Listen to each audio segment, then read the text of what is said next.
France says it will pull its soldiers out of Niger following the coup in July. The withdrawal is set to be completed by the end of the year and is a huge blow to counter-insurgency operations in the Sahel region, it is said.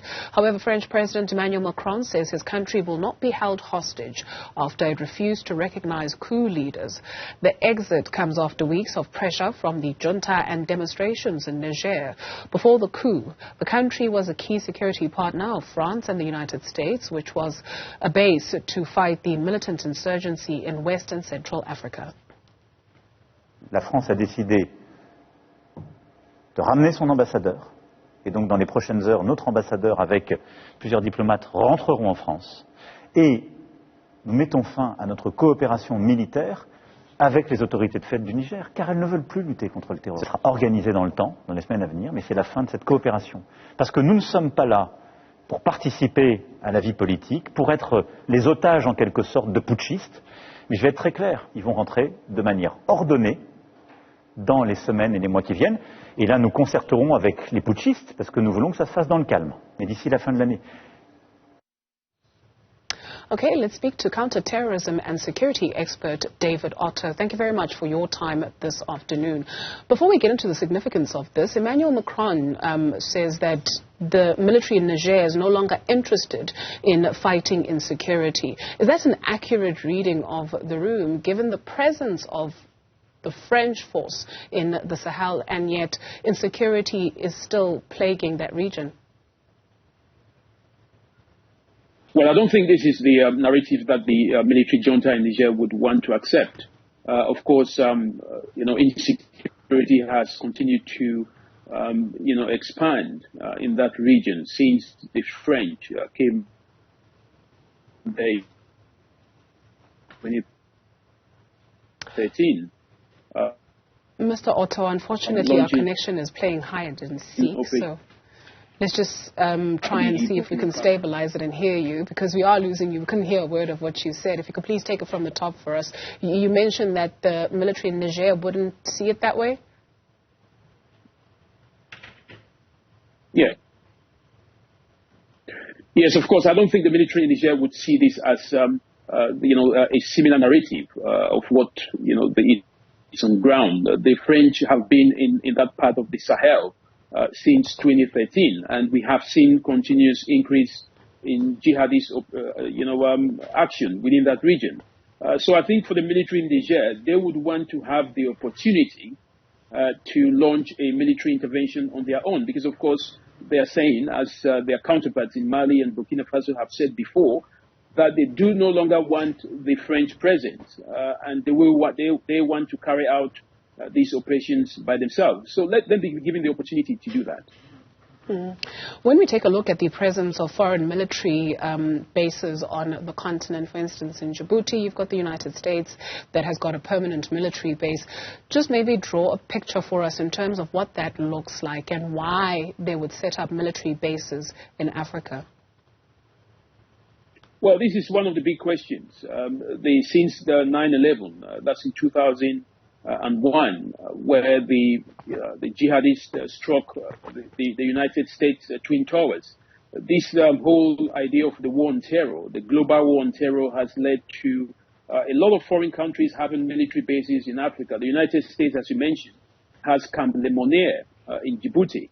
And the Defense Secretary, Lloyd Austin, will be visiting that part of the country, including Kenya and Angola, quite soon.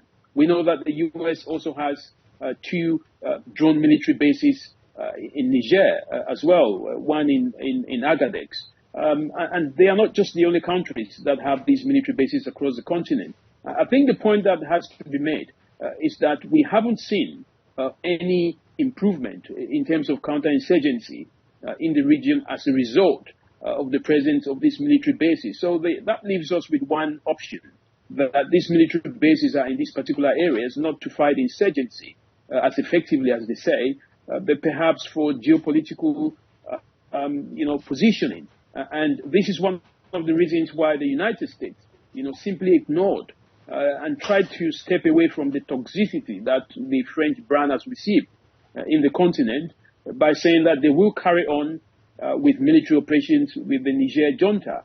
And that has been a particular reason why, the French have decided to leave Niger. I mean, also because, of course, the ambassador and the French military personnel were being isolated. ECOWAS had no appetite for any military intervention, but also the fact that the French are relying on perhaps, the European Union to, give some sanctions against the Niger junta. But I think, this is the end of France.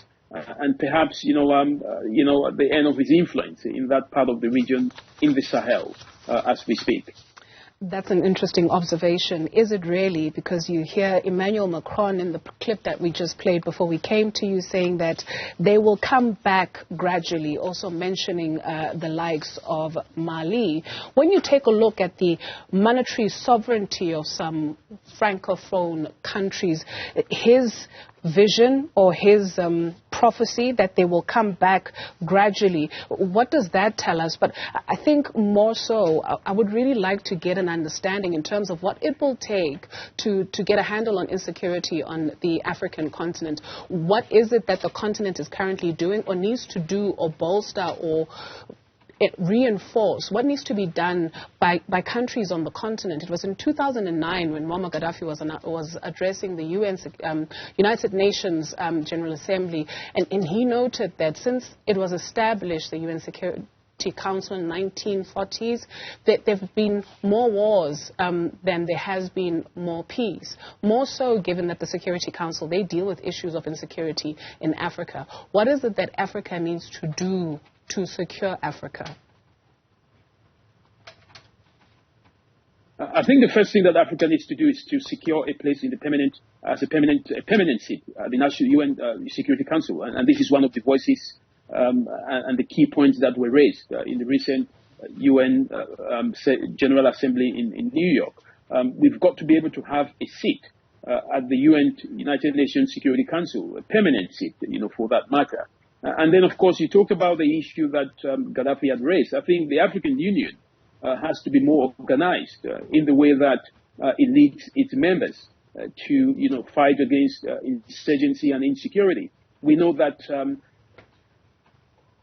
the ripple effect of the way that ISIS was defeated in the part of Iraq and Syria led to an influx of jihadists into the continent through the Sahel, and that was compounded by the illicit flow of arms that came from the overthrow of Muammar Gaddafi in Libya. So we have a security situation that you can say, you can blame countries like France, NATO for, overthrowing Gaddafi and, leading to a situation where there are so many jihadists coming into the Sahel, which is the current impact that we're seeing today. So I think African countries need to come together and develop their own strategy. We have already seen what we call the Liptako-Goma alliance between Mali, Burkina Faso, and Niger. And this is perhaps part of the reasons why, France believe that there is no way that they can stay around in Niger, because they are no longer dealing only with Niger. They now have to deal with Mali and Burkina Faso in accordance with Article 6 of the Liptako-Goma alliance, which says any attack by any external force or any enemy within will be an attack on all three states. So the French realized that the oxygen is being sucked away from them in this part of the Sahel, and they no longer have any